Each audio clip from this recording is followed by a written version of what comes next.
Tumeona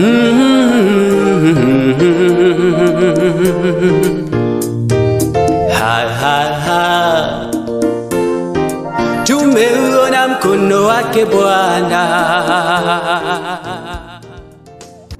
Madame, Monsieur, bonsoir. C'est vendredi, bienvenue à votre programme US et les vendredis. C'est avec joie que nous vous retrouvons en cette nouvelle année de grâce, avec la joie de savoir que le Seigneur a été avec vous, il nous a bénis et nous avons l'assurance qu'il nous permettra de faire, de vivre des expériences fructueuses, des expériences victorieuses et des expériences enrichissantes en sa compagnie au courant de cette année 2024. Pour la première de cette année, j'ai intitulé le thème de ce soir « Une petite chose qui a de grandes leçons ». Une petite chose qui a de grandes leçons. Les scientifiques ont découvert que les fourmis, après avoir collecté les grains et les graines dont elles ont besoin pour l'hiver, cassent les graines en deux avant de les stocker dans leur nid. Car les casser en deux les empêche de germer même sous la pluie et dans les conditions de germination les plus parfaites. Mais à travers l'image que vous continuez à regarder, ils ont été choqués de constater que les graines de coriandre stockées dans les nids de fourmis se désintégraient en 4 morceaux au lieu de 2. Après une étude en laboratoire, ils ont découvert qu'une graine de coriandre germerait encore après avoir été coupée en 2, mais qu'elle ne germait pas après avoir été coupée en 4. Alors, comment ces petites créatures savent tout cela? Les humains savent très peu de choses. Certainement, il y a beaucoup à apprendre de la fourmi. La parole de Dieu, enrichissante, nous donne de tirer aussi des bonnes leçons. C'est pourquoi, pour nous donner des conseils en début d'année, Dieu dit dans le livre de Proverbes chapitre 6, le verset 6, « Toi qui es paresseux, va donc vers la fourmi, observe ses comportements et tu apprendras la sagesse. » Nous venons là de voir que la fourmi, pour empêcher que son stock de réserve ne germe, divise la graine en 2. Mais en ce qui concerne la graine de coriandre, en 4.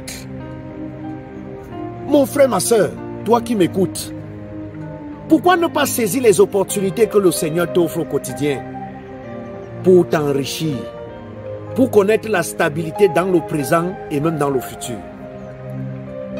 Si on regarde attentivement la fourmi, chacun joue son rôle. C'est pourquoi la fourmi, chez eux, il n'y a pas de bagarre. Parce que chacun reconnaît sa place. Si tu veux prospérer en cette année, je plaide que le Seigneur t'aide à discerner quelle est ta place. Si tu le fais, tu seras heureux. La deuxième des choses, la fourmi essaye de bien sauvegarder ses réserves. Mon frère, ma soeur, je voudrais en cette année, concentre-toi sur ce qui est essentiel pour ta vie. Ne regarde pas les gens. N'envie pas les gens. Parfois, on a l'impression que les belles opportunités ne se présentent que chez le voisin. Mais nous avons aussi des belles opportunités. La fourmi se concentre sur son repas de l'hiver.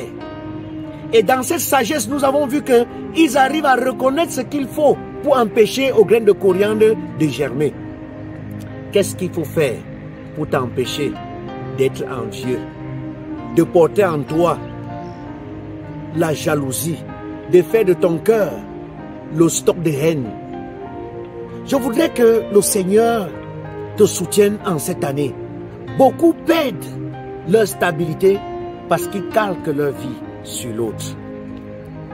Mais à travers cette leçon, le Seigneur peut te bénir. Il suffit juste d'identifier qu'est-ce qu'il faut faire et qu'est-ce qui est important pour toi. Le soumettre au Seigneur, faire confiance et prier, et il agira et il fera en sorte que ta vie soit une vie épanouie. De la fourmi, tu peux tirer les leçons essentielles de ta vie.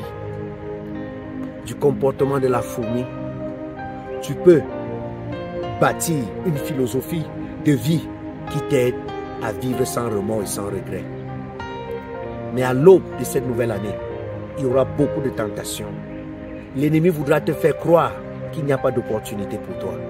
Mais si tu regardes bien, chaque jour, Dieu te donne les opportunités de te donner, de connaître une joie qui fera en sorte que les autres chercheront même à t'envier.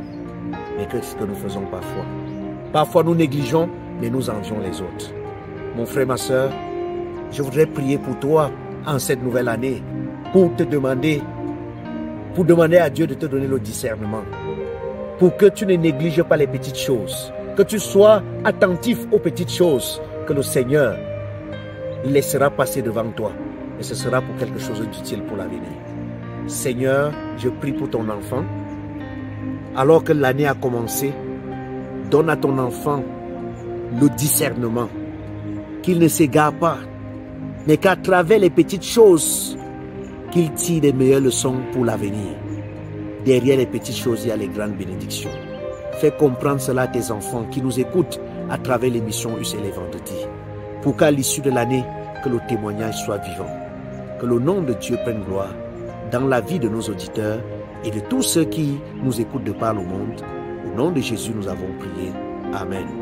Je plaide que le Seigneur te visite en cette année, qu'il ouvre les écluses des cieux et qu'il t'accorde d'abondantes bénédictions. Saisis les grâces de l'Éternel pour que ta vie devienne une vie de témoignage. Que le Seigneur te bénisse au nom de Jésus et à vendredi prochain.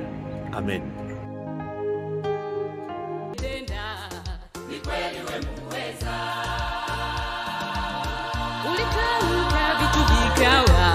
Neno tulatosha, ukisema umetenda.